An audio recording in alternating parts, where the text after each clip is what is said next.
Hello dear welcome करता हूँ। जितने भी एक्सरे टेक्नीशियन के लिए आप लोग वेट कर रहे थे तो आपको पता है कि बहाली आ चुका है। फुल नोटिफिकेशन भी आ चुका है। तो हम यहाँ पे पूरा फुल नोटिफिकेशन जो है आपको डिटेल से हर एक इम्पोर्टेंट पॉइंट जो आपको जानना चाहिए, जो आपको अन्य कोई नहीं बताएगा, उस सारा मैं यहाँ पे आपको आज डिस्कस करूँगा। ठीक है, चलिए देखिएगा। सबसे पहले जान लीजिए एक्सरे टेक्नीशियन का बहाली है। ये बहाली 4 मार्च से अप्लाई शुरू है और 1 अप्रैल तक पूरे आपको ऑनलाइन आवेदन लिए जाएंगे। यह बिहार तकनीकी सेवा आयोग, जिसे हम लोग BTSC बोलते हैं शॉर्ट में, इसके द्वारा अप्लाई लिया जा रहा है। ठीक है, ये जो बहाली है आप लोग ध्यान से देख लीजिए, बहुत ही ज़बरदस्त मैं आपको बता रहा हूँ। लेवल 5 का जॉब है। लेवल 5 का जॉब कहने का मतलब है एक अच्छी खासी सैलरी, मीडियम सैलरी, जो कि बढ़िया सैलरी होती है लेवल 5 में। ये सैलरी मिलने वाली है 2800 ग्रेड पे आपको रहने वाला है। ठीक है, जो आपको योग्यता रखा गया है, या तो आप इंटरमीडिएट है या आप साइंस के साथ बायोलॉजी के साथ इंटरमीडिएट है, आप अप्लाई कर पाएंगे। ठीक है, साथ में आपको डिप्लोमा या बैचलर होना चाहिए रेडियो इमेजिंग टेक्नोलॉजी में। ठीक है ना, यानी डिप्लोमा वाले भी अप्लाई करेंगे और बैचलर वाले भी अप्लाई करेंगे। ठीक है, ध्यान दीजिए।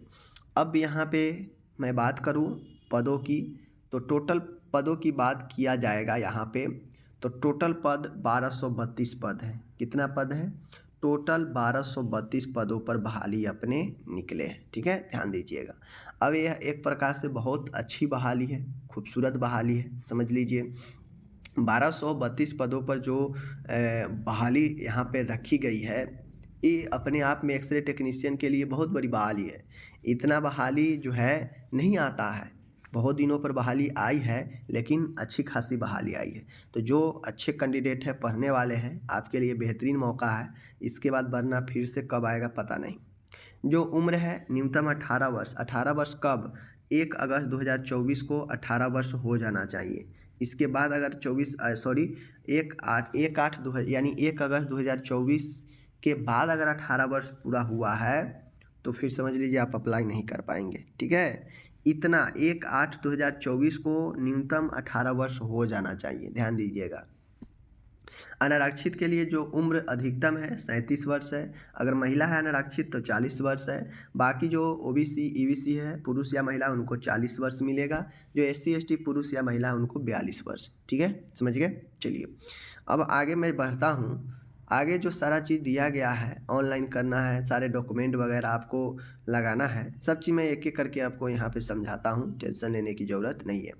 जो फ़ी की बात होगी देख लीजिए, जो OBC हैं, जो EWS है, जनरल है, उनको 600 रुपये लगेंगे। जो SC ST है, बिहार के हैं, 150 रुपये लगेंगे। जो किसी भी वर्ग के महिला है, वो बिहार के अस्थाई है, उनको 150 लगेगा। और जो राज्य के बाहर, चाहे वो कोई भी कैंडिडेट हो, पुरुष हो महिला हो, उनको 600 रुपये देने पड़ेगी। यानी यहाँ पे स्पष्ट है कि आप बिहार के हैं फिर भी आप अप्लाई करेंगे, अदर स्टेट है आप फिर भी अप्लाई करेंगे। ठीक है, ध्यान दीजिएगा, समझ गए। चलिए अब यहाँ पे मैं चयन प्रक्रिया की बात करूँ, तो चयन प्रक्रिया जो अपन रहने वाली है, वो चयन प्रक्रिया ध्यान दीजिएगा, चयन प्रक्रिया लिखित के तौर पर होगी और कार्य अनुभव के तौर पर। 75 अंक लिखित का होगा, 25 अंक कार्य अनुभव के लिए होगा। ये जो 75 अंक होगा, एग्ज़ाम होगा 100 क्वेश्चन का, लेकिन आपको 0.75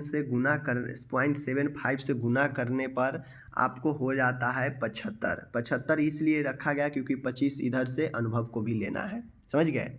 अब कोई कैंडिडेट का अगर मान गए अनुभव नहीं है तो उनको जॉब इसी 75 नंबर पर फाइट करके लेना पड़ेगा। ठीक है, अगर किन्हीं को एक्सपीरियंस है तो अपना एक्सपीरियंस देंगे, लेकिन एक्सपीरियंस तभी उनका कैलकुलेट किया जाएगा जब वो अपने कैटेगरी का मिनिमम मार्क्स को क्वालिफाइड कर लेंगे, पार कर लेंगे, जो कि आगे मैं बताऊंगा कि किसका कितना मिनिमम मार्क्स है। ठीक है, यहाँ पे देखिए चीज़ों को, सारा चीज़ मैं आपको बता दूं। कंप्यूटर CBT एग्ज़ाम होगा, 100 प्रश्न होगा, हिंदी और इंग्लिश दोनों में होंगे। ठीक है, कुल 100 नंबर का एग्ज़ाम होगा।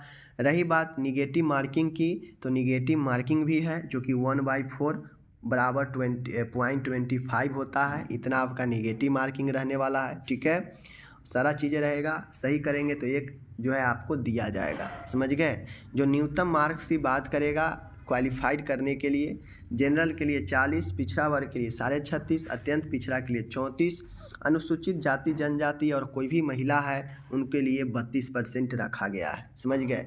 अनुभव का गणना तभी किया जाएगा, यहाँ पे लिखा गया है, अनुभव का गणना तभी किया जाएगा जब आप अपने न्यूनतम अर्हता को पार कर लेंगे अपने कैटेगरी में। ठीक है, सारा चीज़ें हैं। अब यहाँ पे चीज़ें हो गया, आपको डॉक्यूमेंट में आपको 10th 12th का मार्कशीट, उसके बाद सर्टिफिकेट। ठीक है, अगर सर्टिफिकेट ओरिजिनल नहीं है तो प्रोविजनल भी आप लगा सकते हैं। और साथ में जो आप डिप्लोमा किए हैं या बैचलर किए हैं रेडियो इमेजिंग टेक्नोलॉजी में, तो पर ईयर का, सभी ईयर का आपको अंक पत्र और सर्टिफिकेट लगाना होगा। ठीक है, बाकी फ़ोटो वगैरह जो भी आपको मिलता है छूट वगैरह, उसके लिए आप अपना जाति वगैरह का देंगे।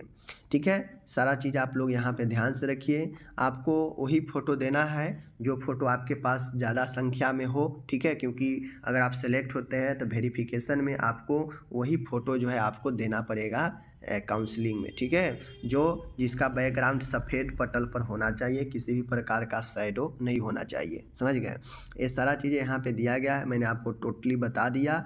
अब आप लोग जो भी है एक्सपीरियंस वगैरह अच्छे से बनवा लीजिए। एक्सपीरियंस में बता दूँ, कोई भी प्राइवेट संस्थान का या कोई भी ट्रस्ट का काम नहीं देगा। ठीक है, प्राइवेट ट्रस्ट का काम आपका एक्सपीरियंस नहीं देगा, सिर्फ उन्हीं को फ़ायदा मिलेगा जो संविदा में बिहार सरकार के किसी भी छोटे बड़े हॉस्पिटल में काम कर रहे हैं या कर रही हैं, उन्हीं को फ़ायदा मिलेगा।